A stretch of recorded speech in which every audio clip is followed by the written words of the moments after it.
Thanks to the support as a channel member, Andrew Mayo. Well, I didn't think 7 episodes in I'd be trying to control possession and using wide centre-backs. Yet here we are. Tactical fiddling continues as I try and save this season.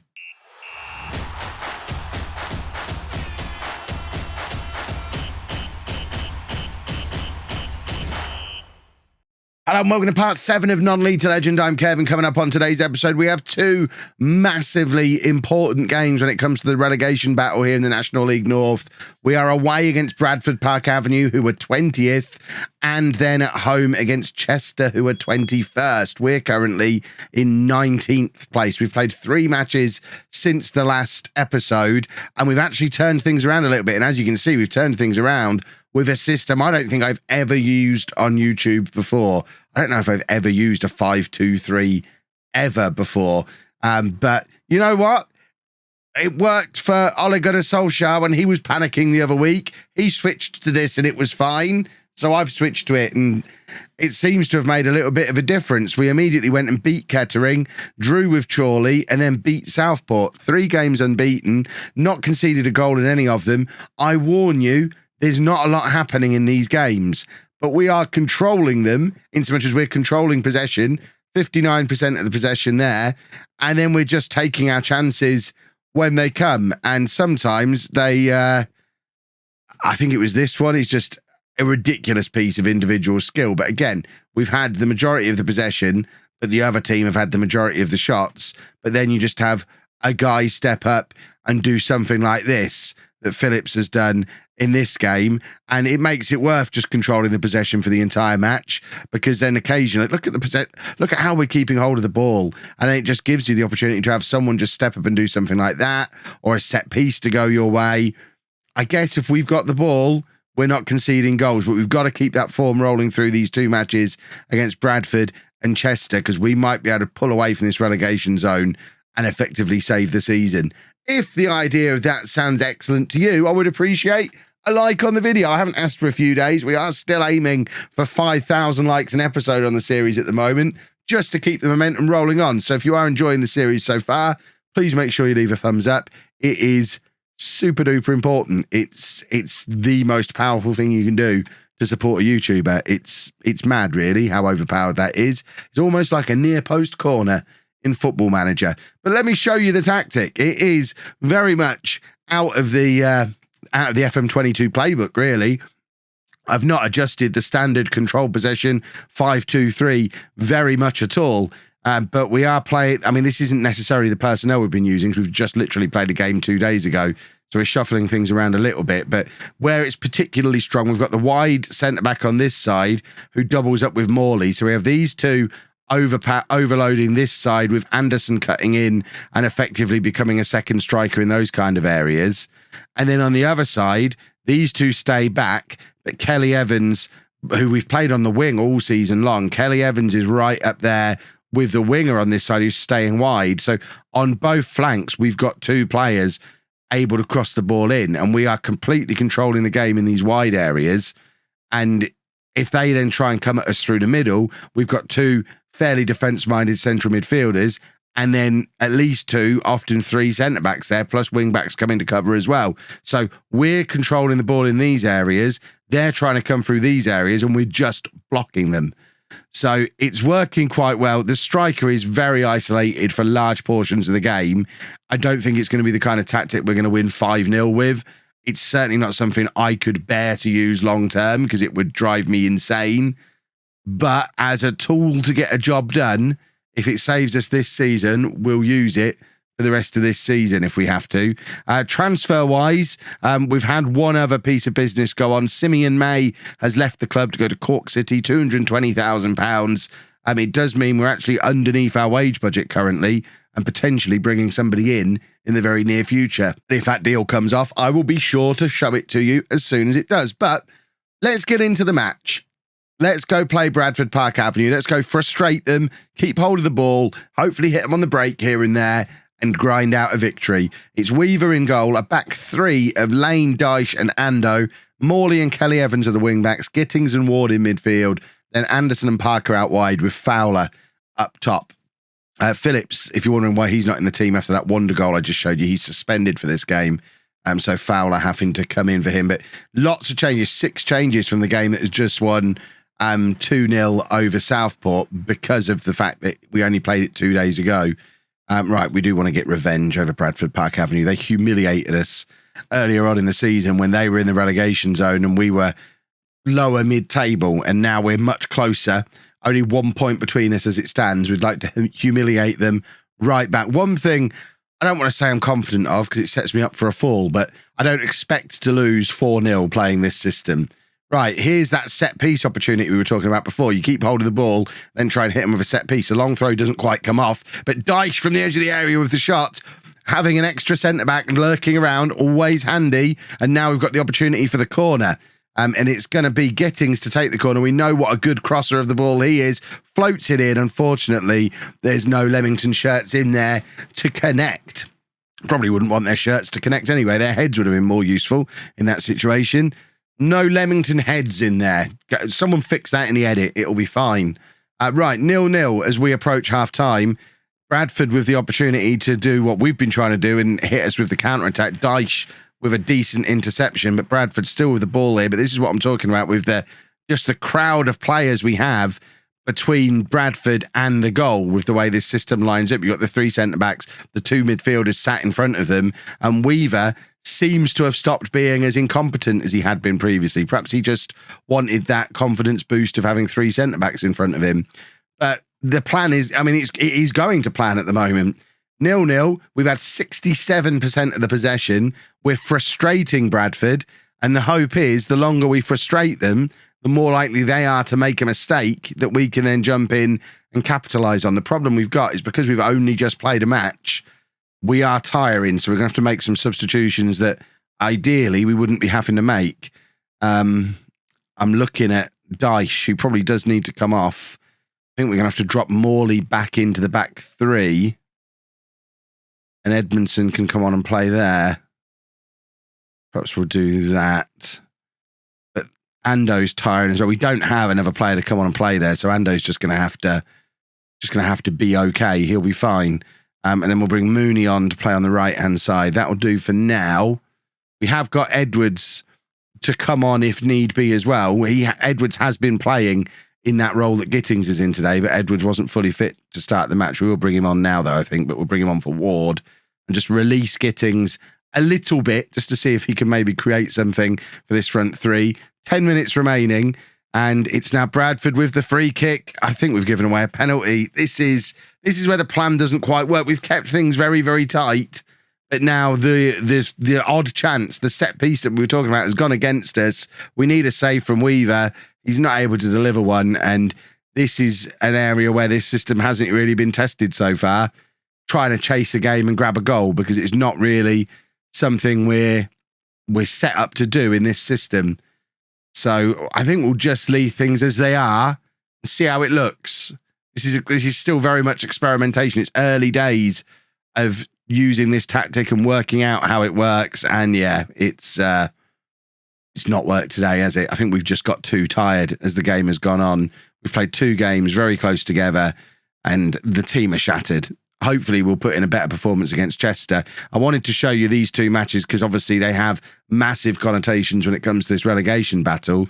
But as it stands, that has put us back down below Bradford. They're the ones who are starting to get a little bit of daylight between them and the relegation zone. And now we really, really, really must beat Chester. And we're going to be playing the same system again and trying to frustrate. So a couple more transfers have happened as we continue trying to rebuild the squad. We've let Callum Gittings go to Eastbourne. I mean, yes, he's been quite good this year. But he's only been quite good. And he is 36. And he was earning like £200 a week. I think that sums it all up. My scout's now saying to bring him in, we'd only sign him as a last resort. So on that basis, why keep him? We've freed up some squad space and we've brought a man in. Josh Hill is another centre-back. If we're playing 3 centre-backs, we needed another one bringing into the squad. Josh Hill is that other one. He's not ready to play today because he's just coming back from an injury. So you're not going to be able to see him immediately. He's only just got back in for light training. But he was at Dartford, not really played a lot of football for them in the National League South this year, but then he has been out for 3 months with a hip injury that he's only just recovering from. It'll be fine. I may not have checked how bad the injury he was recovering from before we signed him, but he did scout quite well. And we've still got money spare with Gittings having left the club, so there will be more transfers. We are slowly but surely getting some wheeler dealing up and running with this squad. And as we've had 6 days rest, we have the first team back together playing in this tactic. These are the ones that were 3 games unbeaten that looked very impressive. So Weaver in goal, a back three of Morrison, Dyche and Ando, Morley and Kelly Evans as the wing backs, Edwards and Todd in midfield, Turner and Mooney out wide, Phillips up top. If we play as well as we'd been playing, we will win this match. Chester are not very good. If we manage to lose against Chester and Bradford, home and away this season, we don't deserve to stay up. But there are signs of life in this squad. We just had a 3-game unbeaten run. We won 2 games in 3. We are starting to look quite good. Look at the tracking back from Mooney there, getting back from the right wing to make that challenge. And now Morley on the left. So he's the left wing back. That's our left centre back. There's our left winger. And this is what I mean about getting these overloads in these wide areas. Todd's drifting out here as well. And we just completely control the ball out here because they can't get enough men out into this area. So we control the ball, control the ball, control the ball. That's our left back with that cross. Sorry, that's the centre back. Morrison, he makes the cross to the far post where Mooney is one of the players overloading in that wide area as well. We have nothing down the middle other than just players in there to tackle. But the wide areas are ours. And it's led to a goal there. That's a centre-back. Maybe the wide centre-back is a great new addition to the game after all. I told you all I wouldn't use it. We've been talking about it on Twitch. I said, I'm probably not going to use it. I don't use 3 at the back. It doesn't really appeal to me, but that was beautiful there. That was it in action. And it worked perfectly. There's Morrison now coming across and covering as a centre-back again. So there's your 3 at the back. Mooney now cutting back infield. And we've got Kelly Evans, another winger, overlapping on that side. So we're overloading on this side as well. Cross comes in. And again, those crosses, we know how powerful crosses are in FM22. If you can get to the point where you're overloading the wide areas and getting the crosses in, you will do well. We've won a penalty, and yet again, we've missed it because all we do this year is miss penalties, apparently. But Todd's got the ball again in midfield here, trying to play it out wide. There's 2 Leamington shirts out there, and he's missed both of them. I mean, it's a poor attempt at a pass from Todd, and now we need to just tighten things up. So we've got our 3, we've got our 2. These are our 2 walls that we don't want to let anybody through. So there's your ball-winning midfielder trying to stop anything coming through from there. If it gets past him, we've got the 3. And then it's all about being really tight in here and then getting it out here as quickly as possible onto either flank. But they're trying to come at us down the wide areas, which isn't part of the plan because we can't really defend. And yeah, they've figured us out. It took them 23 minutes. 23 minutes to figure us out. It'll be fine. It'll be fine. Leamington 1, Chester 1. This is not how today was supposed to go. So there's your disadvantage. That's our wing back. That's our left centre back. The wing back's slightly further forward. They've kind of played it diagonally between the 2 of them. It's completely taken the wing back out of play. And then the centre back is having to go over as a full back. And we're suddenly left with just 2 in the middle again. We're no longer outnumbering them in the middle the way we have been. And we get caught out and concede a goal. So there are weaknesses to it. It's not a super tactic. But why? Why is it in big games you so regularly get key players sent off? This is a disaster. Because he's arguably the most important player as well in the role that he's playing. And we've got nobody on the bench who can come on and do that role. Oh, no. Okay.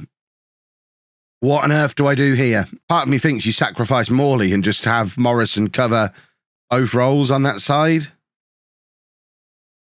I think that's a very bad idea. We can't do 3 up top and 5 at the back when we've only got 1 man left for in midfield. So we've got to sacrifice a defender or an attacker. We must win the games. We can't really sacrifice an attacker, can we? Should we? Maybe we sacrifice an attacker and accept a draw would be better than... Obviously, a draw is better than losing. do that. Let's see how we get on doing that. This is not ideal. Right, Chester have possession of the ball. They're going to be very confident now. Now that they've already grabbed the goal back, it's 1-1. We're now down to 10 men for more than half the match. They are going to be feeling pretty good about themselves around about now, and they've got in behind us in exactly the same area again. And this is troublesome. This is very, very troublesome. This time we did manage to get the numbers in there to make the block. I think Weaver probably had it covered anyway. But it's Chester with a corner. If we lose this game, we are in so much trouble. And the clearance from Ando. I mean, I know we're still potentially getting relegated, but Ando's been a great signing. He has been a very, very good defender for us. He gets his head onto everything. He just throws himself in front of everything. He is the definition of a no-nonsense centre-back, and he is exactly what we needed. If we had a few more players just like him, we would be absolutely fine. I feel like we probably have to go to a back four and try and win this game. I'm thinking we sacrifice Morley. Problem is Kelly Evans can't play right back. But we could put Todd or Kelly Evans out wide on the right. I think we've got to try and win the match. We got a right back on the bench. Of course not. Right, Morrison can play right back. So, what are we actually trying to do? We're going to put him up into midfield. We're going to drop him back here. It is sacrificing the wide centre back. But we do that as the back four. And then Todd doesn't want to be a ball-winning midfielder. So maybe we make him and we push him a bit further forward. And we have him tucking in there. We're just going to go a bit more attacking. We've got to try and win the match. Right, we have got Fowler who could come on. I think we bring Fowler on. Maybe we bring Edmondson on as well and go with a proper left back.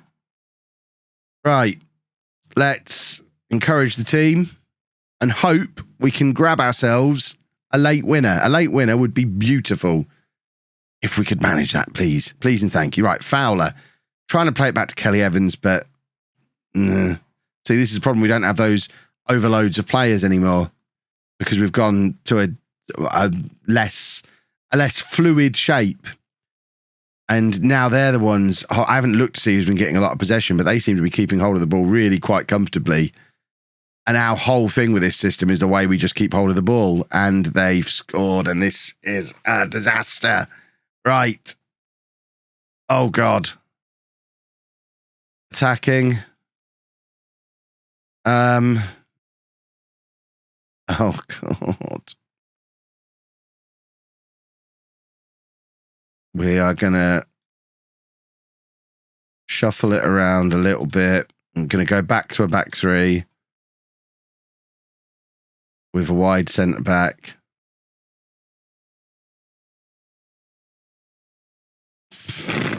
Oh, goodness me.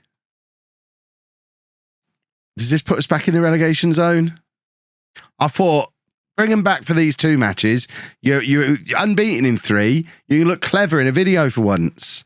But no, I bring you back and we lose both of them. And we're now much closer to danger than we have been for ages again. 1 point ahead of Chester. Now, this goal has to go in. We must score here. And we don't even get any on the end of it. The one thing we should be able to rely on is that we can do set pieces. Apparently, we can't. Dyche. Forward to Kelly Evans. Just hit the early cross. We've got Fowler in the middle. Just hit him. Hit Fowler. He's hit Fowler. Oh, and he can't convert it. We've got a corner. Surely this one. There's 30 seconds left in this match. Edmondson with the in-swinger. And again, it doesn't find a Leamington player. Fowler to Todd. Ando now. Just hit it. Make yourself even more of a hero. I mean, he's just tried to run that into the area and it's not really his forte at all. And now Chester comfortably going past our defenders. They certainly don't deserve a third. Morrison's just going to kick him. Why not? I probably would as well in that situation. Oh, dear. Well, at least people aren't telling me FM's too easy this year, like we were getting this time last year. However, I would like it to be a little easier, please. Looking at that run-in, we're probably going to come back somewhere in here, and then for the end of the season. So a couple more matches in this first season. We just have to survive. At the moment, we are not in the relegation zone. If we survive, I am very confident that with all these contracts that are expiring this summer, we move on, almost all of them, and go again with a completely fresh squad.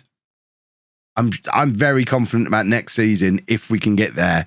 The challenge is getting there. I'm not as confident about getting that job done. How patient are the board with me at the moment? They're still fine. The board is still fine. We're good. We're going to be fine. If you've enjoyed that, please make sure you leave a nice big thumbs up on there for me. Subscribe to the channel for daily Football Manager videos. Thank you very much for watching.